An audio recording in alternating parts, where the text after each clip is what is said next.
Welcome to Horrorfest.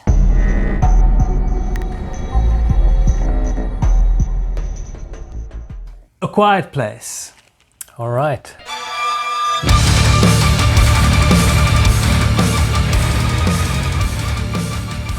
The first movie was directed by John Krasinski, the dorky guy from The Office. We're gonna sit in the back. Yeah. That's the safest part of a car. In the event of a crash, the driver always protects his side first. It was a very interesting concept when we saw this guy from The Office is making kind of a horror movie. Yes, it was quite surprising. Which is cool. I mean, just like with Get Out, it's a comedian who made this popular horror movie. That's right. You don't need to be a super horror fan to be able to cultivate a very, very creepy, scary, intense moment in a Yeah, movie. but it has to be said that I think horror films are equally difficult to make in comedy films. Yeah. I mean, So I guess if you're good in comedy, you've got timing for horror as well. yeah, it's a lot about timing. You need to time your scares like you need to time laughs. That's right. But yeah, so A Quiet Place 1 boils down to you're kind of thrown into a sort of semi-post-apocalyptic period. People find themselves in a world where some creatures... That's right, and there's not a lot of explanation as No. to why... Which is good. Yes. You sort of get fed all these little bits and pieces. But Yes. basically it boils down to these creatures are very hearing sensitive, so people have to be quiet. as the title would suggest. So we have this small family, the dad, the mom, a couple of kids, and something tragic happens, which if you haven't seen it yet, we rather not tell because it's a good shocker. But for some reason, these idiots got pregnant. Yes. I mean, you're in this world where, the slightest sound can get you killed, and then you have a kid. But How's this kid gonna get born? But I think she was pregnant before everything happened. I think they were like in day 300 or 400 and something. Okay. So- okay. Yeah, so she got pregnant. I think, I could be wrong. Comment below if I'm talking crap. If it's true, yeah. If not, let me know if I'm wrong. Needless to say, Yes, being pregnant and having a baby under these circumstances it's ridiculous. crazy. So obviously that is a very, very effective little moment to just cause chaos. Like, what are these people going to do when this kid comes? And it is like happening soon. But yeah, so don't want to harp too much on the first movie. But what happens is things go pear-shaped. It's kind of a big tragedy towards the end. So with the second movie, A Quiet Place Part 2, it starts off with a little flashback to the very first day how this all started. And So- they give you more of an idea of where these creatures possibly could have come from.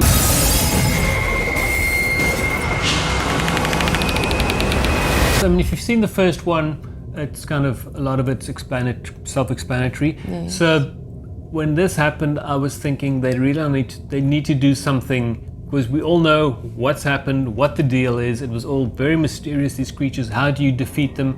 They figure out a way how to disorientate them Yes. in the first movie, which gets carried over into this movie, obviously, because it's kind of the only way you can fight these creatures. I do think it was quite ballsy to even attempt a sequel for this, and I think that They made too much money with the first one, they had to. yeah, but just in terms of concept, because it almost played itself out into all the directions that it could. It's such a very specific concept that Yeah. now how do you milk it for more? Yeah, and I think they did a brilliant job. But they did a good job. So what happens in the second one, besides this little intro where John Krasinski pops in again, because spoiler alert, he dies at the end of the first one. Everyone's seen this movie. I don't know. Everyone's seen it. If you haven't seen it, it's okay. People die in movies. But maybe he comes back because... No. Hang on. Before we continue, rant time. Ongoing pet peeve, cinema etiquette. Yeah, what can you say? When we discussed Conjuring 3, we were talking about, having to share a cinema with other people. And In the past, we've had the joy to watch movies like Drag Me to Hell. Another one was Paranormal Activity, Ghost Dimension. Watch them in virtually empty cinema, which is fantastic. But now, Quiet Place Part 2, it was postponed by over a year, as you know. All the pandemic stuff, lockdowns, cinema restrictions. So they touted this as the great return to the cinema, which we were all excited about, until you realize you have to share it with other people. But across this whole pandemic period, we did attend the cinema a few times, like we did the Fried Barry screenings with the Horrorfest over Halloween season. We watched Bob Odenkirk's Nobody a month or two ago, which was fine because there weren't too many people in the press screenings, except someone walking in with a torch looking for a seat. The whole vibe of A Quiet Place is silence. You know, obviously it's in the title, and you know they crafted specific moments to have silence play an important role. So they want to pull you in. You know, sound design, it's all crucial. But then, so about a quarter into this screening of A Quiet Place Part 2, I had to turn around and tell the chit-chatters behind me to shut the fuck up. I mean, seriously? I have to reprimand you in a press screening? You know, you should know better, damn it. Why do you have to force me to be the guy to do that? I don't want to be that guy. But needless to say, they piped down after that, and yeah, we could watch the movie. I had to tell gigglers to shut their freaking mouths while we were watching the cinema re-release of The Exorcist. I had to tell a guy who was sitting playing Candy Crush in Insidious, the fourth Insidious, The Last Key, to switch off his freaking phone. I mean, you know, the filmmakers, they took great care in building this tension and suspense. You know, we're not interested to hear what you did the weekend or listen to you beeping on your freaking phone. It's madness. It's madness. What is this world coming to? Yeah, don't get me wrong. It all depends on the type of movie. Like we watched the Austin Powers Gold Member. We watched that with a packed cinema when that came out, and we were thinking, oh boy, this is going to be but you know, halfway into it we had a freaking blast because everyone was laughing. It was this communal thing, and it was great fun. So yeah, we're not old Gen X stick in the muds. We also know that horror movies, it's a cathartic thing to expel with a laugh after you had a good scare. So you know, there's a place for that, and it's cool, and we know that. You know, you have this tense moment and then this sigh of relief, and that usually comes with a laugh, which we won't hold against you. But you know, unless of course you get people who feel compelled to laugh at absolutely everything. I don't know if it's because they're nervous, because they don't know how to react, but you know, like in The Quiet Place Part 2 as well, another guy down the line was sitting there just laughing at the most stupid moments, like unfunny stuff, not even tense. Just for instance, section where they had to share oxygen in this airtight container they were in. Hilarious. What the fuck? If this guy's at a Stephen Wright concert with a freaking laugh a second, he'd die of an asthma attack. Anyway, do what you like at home, eat loudly, shout, don't wear pants. We don't care, we're not there. But in the cinema, you know, people around you, all you have to do is switch off your phone and shut the fuck up. It's easy. Rant over. And like, subscribe, comment. Thanks. Okay, so you've got this little flashback on how it all started, and then you get back into this family needing to get away because their place burnt down. They need to get away and get to safety, so they move to a spot where they believe there's someone else that they might know. That's right. And some hectic stuff happens along the way.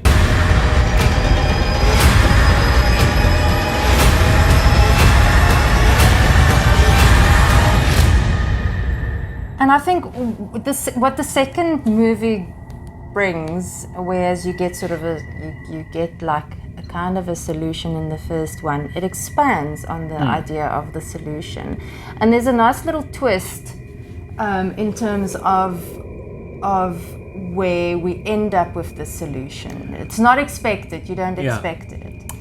But it's a very bright way to do that. But you also, where you expected now the mom to take the lead and kind of be in charge of this family, they sort of twisted another direction where the kids actually play a very much bigger role, whereas they're just standing, sort of being panicky. And I think first one, the actress Millicent Simmons, who portrays the deaf daughter, she's actually real life deaf person actress. She did an outstanding job. I think she really sort of stole the show for me in this second one. Yeah, it was and also this was one of the first movies. It was just about to get released when the whole COVID pandemic lockdown situation kicked in, and so they just shelved it. Instead of many people, they just released stuff straight online. They decided to wait a year. And I think they did the right thing. I think no audience a year and a half back would have been receptive maybe for something like this. Now that things are sort of looking a little bit better, I think audiences are more receptive to this sort of idea of a post-apocalyptic. And it's been a long time since there's been the weekend grosses, and this, I think it crossed about 70 million or something. Sure. Compared to Cruella, which is a Disney movie, which is surprising. Yes. Which, people, if you shoot down horror, it's a very, very viable genre. So if done correctly. Yes, of course. Yes. It makes its money back big time. But yeah, are we going to rate it? So no, not yet. It was a good sequel. My experiences with sequels, the second movie is often just like A Nightmare on Elm Street. We were such fans. Second Nightmare on Elm Street. Cool.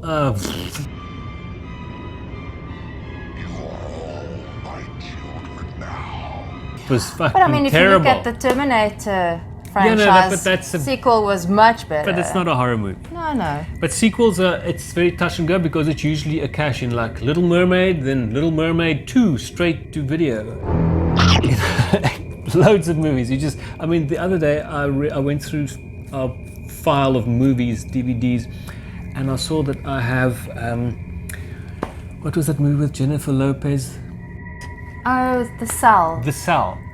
When we met, we were going to meet up at a mall to go watch a movie, and it was The Cell, and I think my car was fucked, or something happened, and I couldn't get there, so you went there and you watched the movie on your own. Watched the movie on my own, and my glasses got stolen. And the glasses got stolen. My fault. So, The Cell, it was a high-profile movie, and then somewhere I think I got it to do a review, but I actually never watched it. The Cell 2. So a big movie like that just can get some cheesy sequel. I mean, movies like Mimic had all these straight to DVD. That's right. Well, some of them straight to VHS. Back in the day. Wasn't a bad franchise. But yeah, it's just it's a risky thing unless you have a lot of studio money behind you and you have a good story. Then you could actually pull it off. But I think they did. I think they did. I think that they should be careful of maybe a third one. Could work potentially if you start with a completely different set of actors, a different family. Maybe I don't think that you should continue with the same set of characters. Maybe the one character. Like the Cloverfield movies are so distantly related, but so different, but they're all cool. So this one, obviously, it has to live in this space of the Earth is. No, definitely. I mean, also this is in the States. So is it in other parts of the world? It's like The Walking Dead. Is this all just happening in the States? Is it happening worldwide? So you can expand this thing and look beyond that. But obviously, they're not just going to make two movies. They usually have everything. Always has to be trilogies. So no, of course. I'm sure there's a third one in the pipeline. I'm sure. But the first one I would have given an 8 eyeballs. What would you have given the first one? I would have given it a 7. Okay, so then it's a 7.5 average for the first Quiet Place. Quiet Place Part 2, I would give a 7. A close 6, 7, but I'll give it a 7. I'll also give it a 7. So an average 7 for the sequel. Yes. So very Definitely close to the first worth one. watching, checking out. And also lots of movies, I mean afterwards, like Bird Box, The Silence, it's like when The Sixth Sense came out. How many Yes. movies all of a sudden popped out? Oh, the lead character is actually dead. Oh damn, another spoiler. Everyone's seen The Sixth Sense. If you haven't, sorry, but you must go watch it. Yes. Yeah. And there's another M. Night Shyamalan movie coming called Old. I just saw the trailer yesterday. Seems interesting. So yeah. Lots to look Off on a forward tangent. for on the horror Circuit. horizon. Yes. And also with the Horrorfest coming up in Halloween season. October. Always cool stuff happening there. Check it out. Horrorfest.info. Check out the rest of the channel. Subscribe, enjoy. Like, comment. Like, comment. Tell us we're this, tell us we're that. We don't care. You can't insult us. So if you want to be nice, that's fantastic. If you don't, that's on you. So enjoy, watch horror movies, and we'll see you soon. Cheers.